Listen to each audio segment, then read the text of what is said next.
ముంబై దాడుల్లో కీలక సూత్రధారి తహవూర్ రాణా మరికొద్దిసేపట్లో భారత్కు చేరుకున్నారు. ఆమె అమెరికా జైల్లో శిక్ష అనుభవించిన అతన్ని అప్పగింత ప్రక్రియలో భాగంగా ప్రస్తుతం భారత్కు తీసుకొస్తున్నారు. తహవూర్ రాణాను ప్రత్యేక విమానంలో భారత్కు తరలిస్తున్నారు.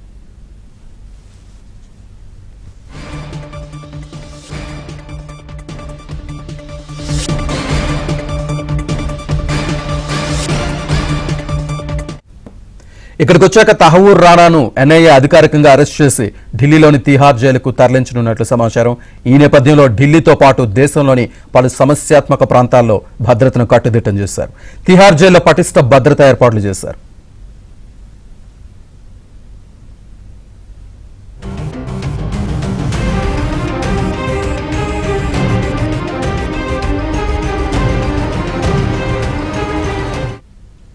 ఈ నేపథ్యంలో కేంద్ర ప్రభుత్వం కీలక నిర్ణయం తీసుకుంది.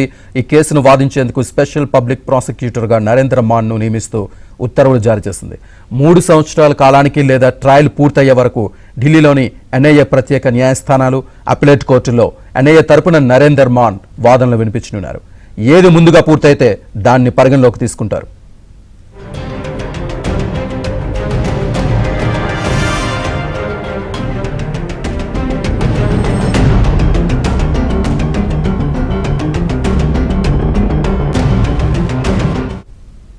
అరవై 64 ఏళ్ల తహవూర్ రాణా ముంబై ఉగ్రదాడుల్లో కీలక సూత్రధారి. ప్రస్తుతం ఈయన లాస్ ఏంజల్స్ లో జైల్లో శిక్ష అనుభవిస్తున్నాడు. రాణా అప్పగింతతో ముంబై దాడుల్లో పాకిస్తాన్ ప్రభుత్వ పాత్ర బహిర్గతం కానుంది అని భారత వర్గాలు భావిస్తున్నాయి. పాక్ కుట్రలో కొత్త కోణాలు కూడా వెల్లడయ్యే అవకాశం ఉందని సమాచారం అందుతుంది. ఇదే అంశానికి సంబంధించి పూర్తి డీటెయిల్స్ ఢిల్లీ నుంచి మా కరెస్పాండెంట్ సతీష్ లైవ్ లో అందిస్తారు. సతీష్. శ్రీనివాస్, 26/11 ముంబై దాడుల్లో దేశం మొత్తం కూడా అట్టుడికిపోయింది. ఆ ప్రధాన సూత్రధారి తహవూర్ రాణా మరి కాసేపట్లో భారత్కు చేరుకోబోతున్నారు.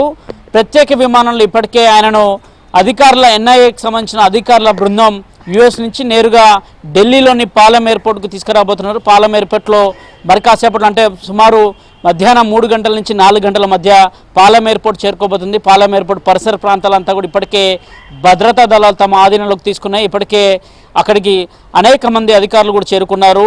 ఒక బుల్లెట్ ప్రూఫ్ వాహనాన్ని సైతం కూడా ఆ నిందితుడి కోసం ప్రత్యేకంగా ఉంచారు. అక్కడి నుంచి నేరుగా మొదట ఎన్ఐఏ కార్యాలయం తీసుకురాబోతున్నారు. పాలెం ఎయిర్పోర్ట్లో ఎన్ఐఏ అధికారులు ఆయనను అరెస్ట్ చేసి నేరుగా అక్కడి నుంచి ఎన్ఐఏ కార్యాలయం తీసుకొచ్చి అనంతరం విచారించిన అనంతరం తిహార్ జైలుకు పంపించే అవకాశాలను ఈరోజే తిహార్ జైలుకు పంపుతారా, లేదంటే ఈరోజు కోర్టు ముందు ప్రొసీడ్ చేసి అనంతరం తిహార్ జైలుకు పంపిస్తారా, లేదంటే విచారణకు సంబంధించి కొన్ని రోజుల పాటు కస్టడీ అడుగుతుందా అనేది కూడా వెయిట్ చేయాల్సి ఉంటుంది. మరోవైపు ఢిల్లీలోని ఎన్ఐఏ కార్యాలయం ముందు కూడా పెద్ద ఎత్తున భద్రతను కట్టుదిట్టం చేశారు. ఎయిర్పోర్ట్ నుంచి మొదలుకొని ఎన్ఐఏ కార్యాలయం వరకు కూడా అనేక ప్రదేశాల్లో పోలీసులు గస్తీ కాస్తున్నారు. మరోవైపు భద్రతా బలగాలు కూడా పెద్ద ఎత్తున కూడా కొంత గస్తీ కాస్తున్నాయని చెప్పాల్సి ఉంటుంది. మరోవైపు 26/11కి దాదాపు 15 ఏళ్ల పాటు సుదీర్ఘంగా ఘటన జరిగి 15 ఏళ్ల పైన అవుతుంది.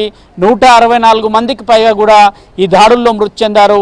జైషే మహమ్మద్ లాంటి ఉగ్రవాద సంస్థలు ఆ దాడుల్లో పాల్గొనే మొత్తం 10 మంది ముంబైలో అనేక ప్రాంతాల్లో తాజ్మహల్ హోటల్లే కావచ్చు, అదేవిధంగా ఛత్రపతి శివాజీ టెర్మినల్ కావచ్చు, మరోవైపు ఒబరాయ్ హోటల్ కావచ్చు, అనేక ప్రాంతాల్లో ఉగ్రదాడులకు ప్రణాళికలు రచించారు.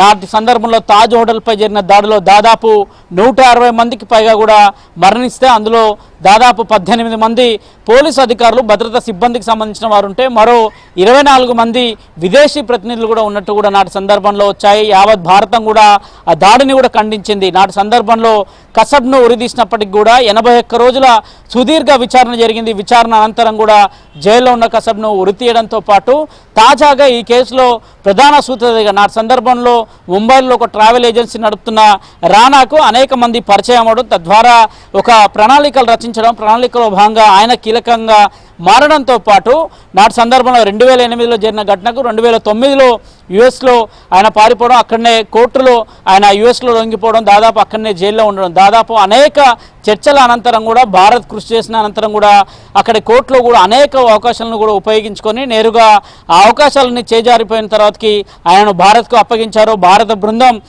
యుఎస్ ప్రతినిధులతో మాట్లాడిన చర్చలు కావచ్చు, దౌత్యపరంగా కూడా తీసుకున్న చర్యలు కావచ్చు, ఇది ఇదొక విజయంగా భారత్ చెప్పుకుంటుంది. ప్రధానంగా ఆయన తీసుకొచ్చిన అనంతరం కూడా నిందితుని విచారించి నాటి సందర్భంలో ఇంకా ఎవరున్నారు ఈ కోణంలో, ఎవరు ఏ దాడులకు పాల్పడ్డారు, నాటి సందర్భంలో ఎవరిని వీరిని ప్రేరేపించారనే కోణంలో కూడా విచారణ సుదీర్ఘంగా చేయబోతున్నారు. ఇప్పటికే ముంబైలో నాటి ఘటన జరిగిన సందర్భంలో దాదాపు 400కు పైగా పేజీల ఛార్జ్షీట్ను దాఖలు చేశారు. ఆ ఛార్జ్షీట్ సంబంధించిన అంశాలను కూడా వాదనలు కొనసాగుతున్నాయి. తాజాగా కేంద్ర ప్రభుత్వం ఈరోజే నరేంద్ర మాన్ అనే ఒక పబ్లిక్ ప్రాసిక్యూటర్ని కూడా నిర్మించింది. ఆ పబ్లిక్ ప్రాసిక్యూటర్ కూడా సుదీర్ఘంగా 3 ఏళ్ల పాటు వాదనలు వినిపించేందుకు, ఒకవైపు ఎన్ఐఏ కోర్టులో వాదనలు జరుగుతున్నాయి, అప్లేట్ ట్రిబ్యునల్కి సంబంధించిన అంశాలు కూడా అక్కడ కూడా వాదనలు జరగడం, రెండిట్లో ఎక్కడైతే వాదనలు త్వరితగతిన ముగుస్తాయో ఆ కేసులో ఆయనకు శిక్ష విధించేందుకు కూడా ఇప్పటికే న్యాయస్థానాలు సిద్ధంగా ఉన్నాయి. మరోవైపు ఈ కేసుకు సంబంధించిన అంశంలో దాదాపు ఒక రక్తపాతాన్ని సృష్టించారని చెప్పాల్సి ఉంటుంది. ముంబై వేదికగా అనేక మంది మరణాలకు కారణం ఒక మారణ కాండను సైతం కూడా